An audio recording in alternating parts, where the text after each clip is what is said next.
بسم اللہ الرحمن الرحیم۔ رسول اللہ صلی اللہ علیہ وسلم نے اگلا عمل یہ بتایا،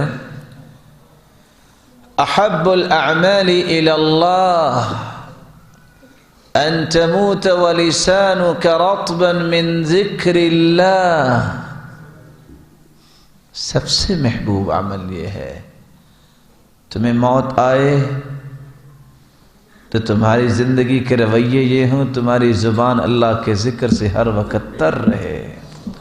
سبحان اللہ والحمد للہ، اللہ اکبر، ولا الہ الا اللہ، ولا حول ولا قوة الا باللہ، حسبی اللہ، لا الہ الا اللہ، لا حول ولا قوة الا باللہ، یا حی یا قیوم برحمتک استغیث۔ زبان پہ ذکر لائیے، تجربہ کر کے دیکھیے کہ آپ کی زندگی میں سکون اور چین کتنا آتا ہے، راحتیں آپ کی زندگی میں اللہ تعالیٰ کیسے پیدا کرتے ہیں، آپ کی زندگی میں برکت کتنی آتی ہے۔ اور اس کی حقیقت بیان کرنے کے لیے میں ایک حدیث سنانا چاہوں گا، سنا لیں جی۔ حدیث میں آتا ہے، ایک دیہاتی آیا اور آ کے کہتا، اللہ کے رسول ایسی بات مجھے بتائیں جو بعد میں کسی سے نہ پوچھوں اور میں جنت چلا جاؤں۔ آپ نے فرمایا، قل سبحان اللہ والحمد للہ ولا الہ الا اللہ واللہ اکبر ولا حول ولا قوة الا باللہ۔ اس نے کہا اور چل پڑا، پھر سوچتا ہے، واپس آ گیا، کہتا اللہ کے سو سبحان اللہ، یہ تو اللہ کے لیے ہوا نا، میرے لیے تو کچھ نہ ہوا۔ والحمد للہ، اللہ کی تعریف، یہ بھی تو اللہ کے لیے، میرے لیے کیا۔ ولا الہ الا اللہ، یہ بھی اللہ کے لیے، میرے لیے۔ ولا حول ولا قوة الا باللہ، یہ بھی اللہ کے لیے، میرے لیے۔ کہا تم یہ کہو، اللہم اغفر لی وارحمنی وارزقنی، اللہ مجھے معاف کر دے، مجھ پہ رحم فرما، مجھے رزق دے۔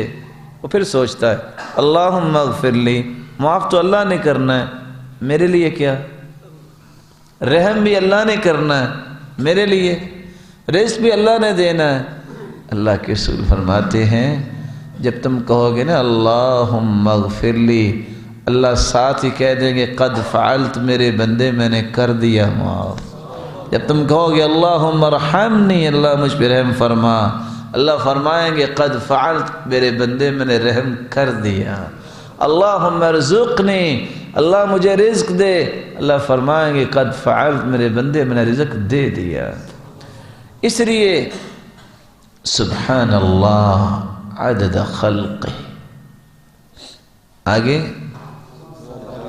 ورضاء نفسی وزینت عرشی ومداد کلماتی۔ کبھی اس کے معنی پہ کسی نے غور کیا؟ اگر میں معنی کو بیان کرنے کے لیے اس طرح پڑھوں، سبحان اللہ عدد خلقی، اللہ میں تیری تعریف کرتا ہوں اتنی، ساری دنیا جتنی تعریف کرتی ہے اتنی بندہ ایک مرتبہ کہتا ہے، لیکن اللہ اس کے نام اعمال میں اتنا لکھتے ہیں جتنی آدم سے لے کے مخلوق آئی اور سب نے سبحان اللہ کہا ہو۔ وَمِدَادَ كَلِمَاتِ، کتنی مرتبہ لکھنا ہے؟ قرآن نے بیان کیا ہے 8 سمندر اگر ہوں، پوری دنیا کے درخت کلمے بن جائیں، اللہ کی کلام کلمے پھر بھی ختم ہو سکتے نہیں۔ اللہ میں تیری تعریف کرتا ہوں کہ 8 سمندر کی سیاہی بن جائے اور درخت کلمے بن جائیں، اتنی مرتبہ لکھا جائے، بندہ ایک مرتبہ کہتا ہے، اللہ اتنی تعداد میں لکھتے ہیں۔ وَزِنَةَ عَرْشِ، جتنا عرش کا وزن ہے، وہ وزن کیا بیان کریں۔ حدیث میں آتا ہے جو فرشتے حملۃ العرش ہیں، اللہ کے عرش کو اٹھانے والے، ما بین عاتقی الی شحمت اذنہ، کندھے اور کان تک جو ہے وہ 4 سے 5 انگلیوں کا فاصلہ ہے، لیکن جو فرشتے ہیں مسیرۃ 700 عام، کندھے سے کان تک کا سفر 700 سال کا سفر ہے۔ فرشتے کتنے بڑے ہوں گے؟ پھر اللہ کے عرش کے بارے میں تو ہم بات ہی نہیں کر سکتے۔ اللہ اتنا وزن جو ہے نامہ اعمال میں کل کو بنا دے، سبحان اللہ کا، اللہ اتنا ہی بنا دیں گے۔ ورضا نفسی، اللہ میرے اندر کمی کوتاہی ہو سکتی ہے، اللہ اتنی مرتبہ لکھ لے جہاں تو راضی ہو جائے۔ تو ذکر کرنا یہ اللہ کا محبوب ترین عمل ہے، انسان بھی اللہ کا محبوب بنتا ہے۔